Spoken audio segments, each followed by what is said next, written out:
Banyak orang yang bilang, hati-hati loh, jangan selingkuh. Ingat, kamu juga punya anak perempuan. Kenapa orang-orang sering mengatakan itu? Berarti sering ada kejadian dikala orang tuanya hobi berzina atau selingkuh, dan itu sering terjadi pula dialami oleh anaknya. Bukan dosanya yang diwariskan ke anak cucu, tapi perilaku zina tersebut bisa dialami oleh anak cucu dan keturunan kita. Sehingga mereka juga berdosa dengan perbuatan zinanya. Apalagi kalau kita tidak mendidik agama terhadap anak cucu kita, tidak mendidik akhlak dengan baik, dan dibiarkan pergaulannya bebas seperti kita, tentunya bahaya bagi anak cucu dan keturunan kita. Walaupun tidak semua seperti itu, ada juga yang orang tuanya jahat, pendosa, tapi punya anak yang baik, soleh, dan sebaliknya. Ada juga orang tuanya yang soleh, tapi anak-anaknya jadi anak yang durhaka. Tapi apapun kejadiannya, kita tidak bisa mengandalkan keberuntungan. Kita tetap harus berusaha mendidik anak kita supaya keturunan kita menjadi anak yang soleh dan solehah.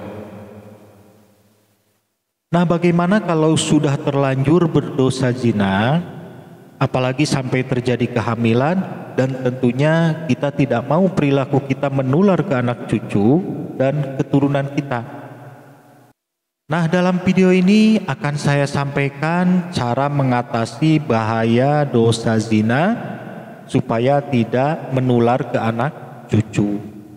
Cepat lakukan dua hal ini.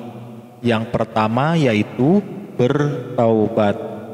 Bertaubat ini tentunya hal yang diwajibkan apabila kita sudah berdosa, apalagi dosa zina, dosa besar yang dampaknya sangat besar pula terhadap kehidupan kita.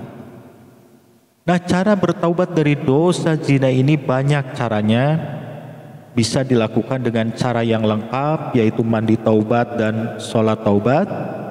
Dan ada juga yang simple, yaitu perbanyak istighfar tiap hari sebanyak-banyaknya. Misalnya tiap selesai sholat fardu atau kapan saja waktunya, yang penting istiqomah tiap hari beristighfar, mohon ampun dari perbuatan dosa zina yang sudah kita perbuat. Tapi dengan syarat kita harus mengakui dan menyesal telah berbuat dosa zina, dan bertekad tidak akan mengulangi lagi perbuatan dosa tersebut, dan setelah itu berbanyak istighfar. Selanjutnya yang kedua yaitu apabila sedang hamil dari hasil perbuatan zina, maka Anda rutinkan membaca Al-Quran. Boleh seluruh Al-Quran atau dipilih surah-surah tertentu. Biasanya surah yang dibaca yaitu surah Al-Baqarah, surah Yusuf, surah Maryam, surah Al-Waqi'ah, surah Yasin, surah Al-Mulk, dan lain-lain. Dan setelah beres membaca Al-Quran, dilanjut dengan berdoa, memohon dimudahkan dalam kelahiran, dan anaknya kelak menjadi anak yang soleh dan soleha, selamat lahir batin, dan menjadi anak yang sukses, dan lain-lain. Silahkan doanya apa saja, sesuai dengan harapan kita sebagai orang tuanya. Nah, prosesi membaca Al-Quran ini lebih bagus dilakukan tiap malam oleh suami dan istri yang sedang hamil. Atau bisa juga dilaksanakan dengan cara mengundang tetangga, dilaksanakan tiap bulan, dari bulan ke-1 sampai bulan ke-9. Boleh. Atau dipilih bulan-bulan tertentu juga boleh.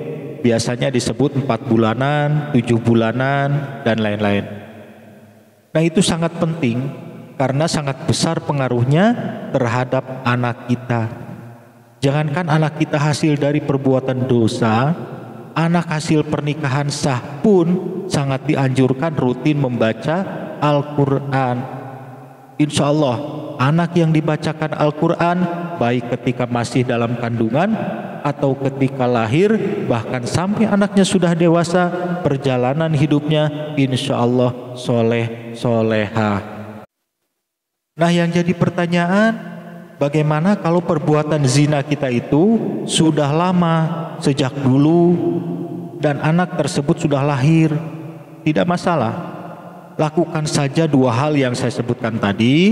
Ketika kita baru sadar saat ini bahwa dulu pernah berdosa, segera bertobat saat ini juga, dan perbanyak membaca Al-Quran dan berdoa semoga anak kita dijadikan anak yang soleh solehah, dan semoga perbuatan dosa zina kita jangan sampai teralami oleh anak, cucu, dan keturunan kita. Silahkan panjatkan kepada Allah supaya anak kita menjadi anak yang soleh solehah dan dilindungi oleh Allah dari pengaruh buruk perbuatan dosa kita masa lalu. Dan jangan lupa didik anak kita dari sejak kecil, titipkan ke ustadz di masjid supaya ikut ngaji dan supaya bisa sholat, atau di pondok pesantren boleh, bagus.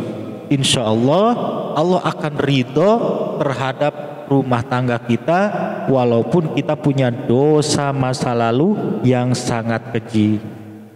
Nah, demikian, semoga video ini bermanfaat untuk kita semua.